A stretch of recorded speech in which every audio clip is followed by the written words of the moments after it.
Here are two more smocking patterns, and we do have notes on these two patterns.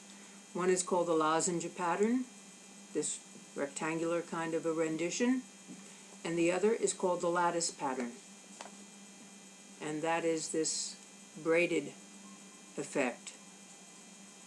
So our notes are in Blackboard, and they give you the pattern that you need to create in order to do this kind of smocking. I've done both of these patterns in muslin, and here is that lattice pattern that looks like a braid, and sometimes it is referred to as a braid, but it's all done with one piece of fabric. This pattern requires a lot of fabric. It shrinks not only in width, but it shrinks in length.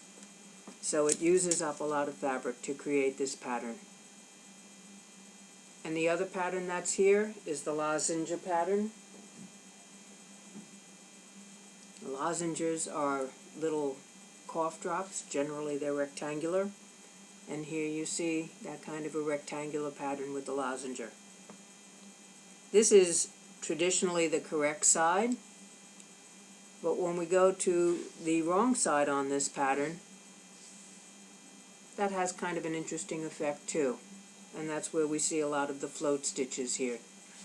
So it would be up to you whether you would use the correct side, what's historically the correct side of the lozenge pattern, or if you would be more interested in using the wrong side. Something to keep in mind with the float stitches, don't make your grid too big, because the catch factor here, snag factor with float stitches, is very high. I did do the lattice pattern in satin, and I'll demonstrate what you do to create this lattice pattern. It's really quite beautiful when the light hits it. It requires just a little bit of placement after you finish doing all the pattern to get this kind of effect, but it falls into place.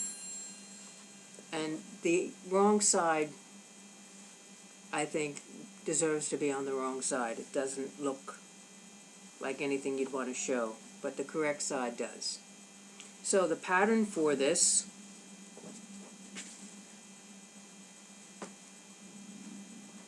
I've created the pattern on the wrong side of my fabric, and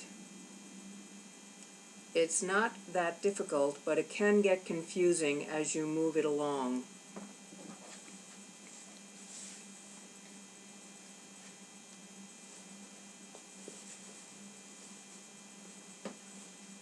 I do have it drawn on muslin, and it might be a little easier to see on the muslin.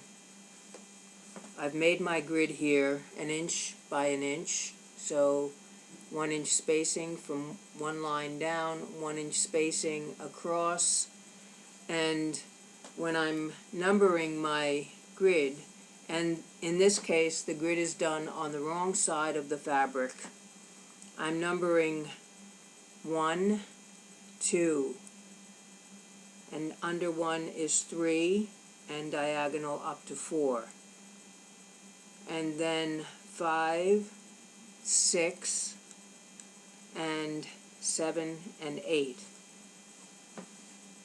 1 will be connected to 2, 3 will be connected to 4, 5 will be connected to 6,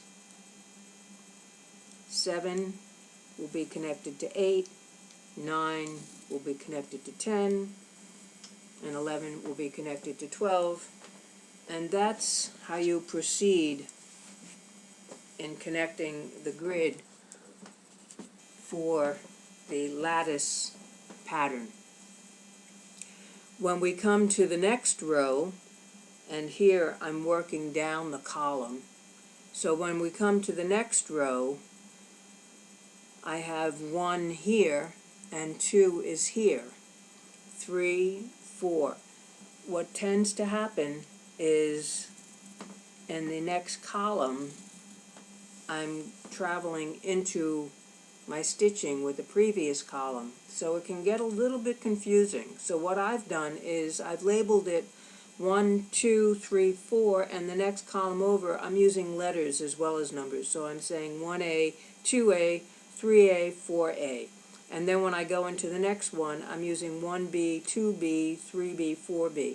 So if you're doing this just to keep it a bit orderly and just keeping your stitching together, I've resulted with some fairly good results with the lettering as well as the numbering system. So I have this on my fabric here, and again, this is on the wrong side of the fabric. So I'm going to pick up 1, and I've already conditioned my thread, and I'm just going to anchor my thread in at 1, and then I'm going to grab 2 and pull 1 and 2 together.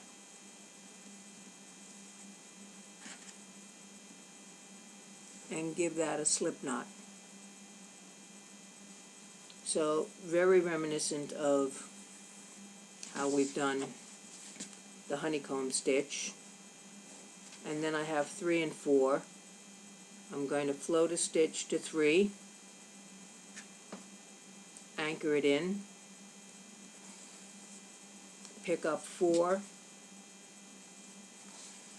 bring 3 and 4 together, and slip knot them together.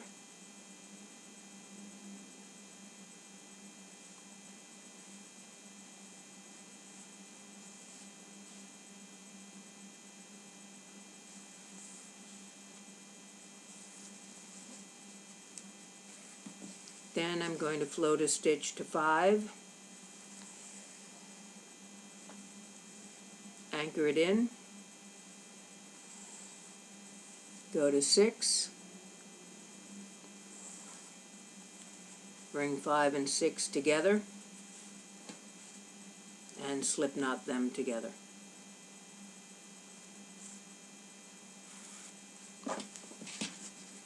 I'll do a couple more just so you can see what this starts to look like. Float a stitch to 7, pick up 8, bring those together,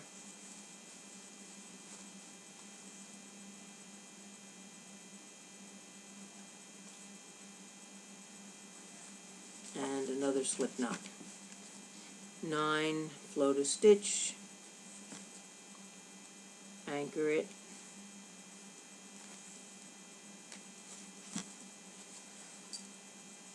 grab 10, 9 and 10 together,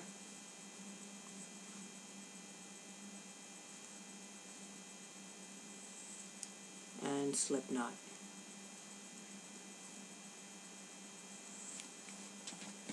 Let's take a look and see what we have on the correct side.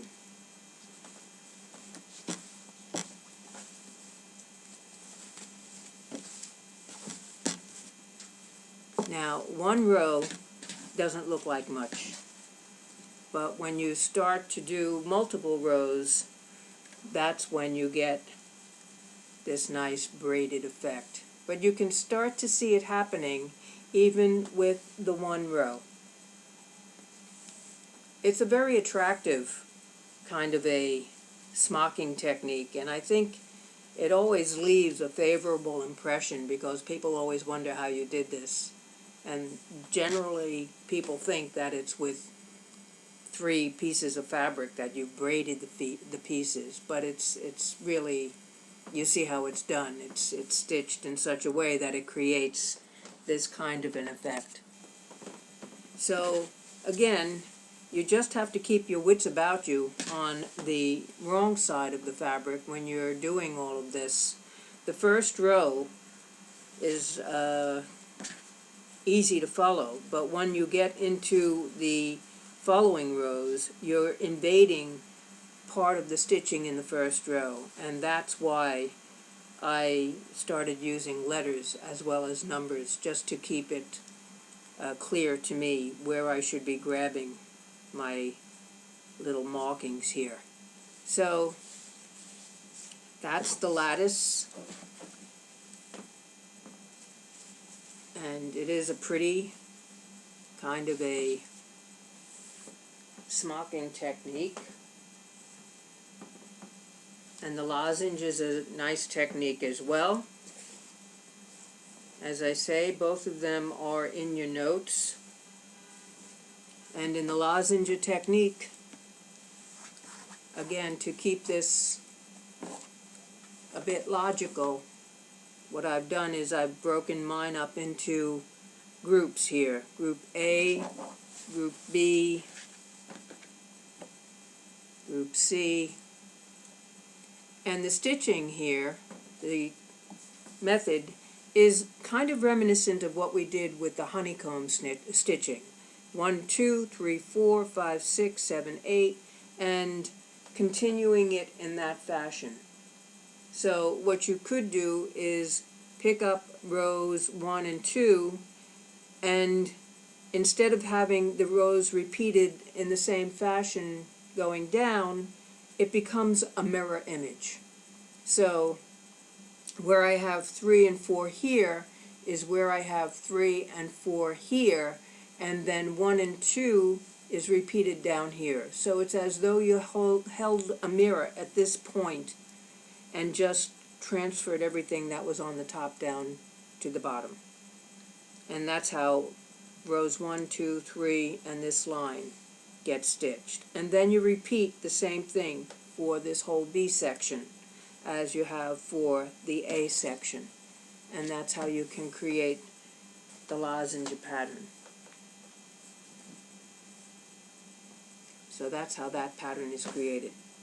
And once again, you do have this in your notes, so you'll be able to see exactly how the lozenge pattern is created, and also how the lattice pattern is created. Two very nice smocking patterns.